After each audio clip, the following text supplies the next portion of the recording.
सर्वरोगहरं स्तोत्रं सूतनो वक्तुमर्हसि।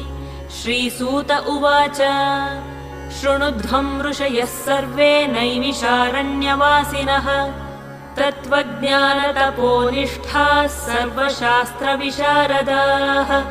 स्वयंभुवा पुरा प्रोक्तं नारदाय महात्मने तदहं सम्प्रवक्ष्यामि श्रोतुं कौतूहलं यदि।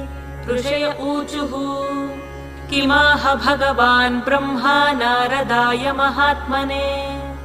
सूतपुत्र महाभाग वक्तुमर्हसि साम्प्रतम्। श्रीसूत उवाच दिव्यसिंहासनासीनं सर्वदेवैरभिष्टुतम् साष्टाङ्गं प्रणिपत्यैनं ब्रह्माणं भुवनेश्वरम्। नारदः परिपप्रच्छ कृताञ्जलिरुपस्थितः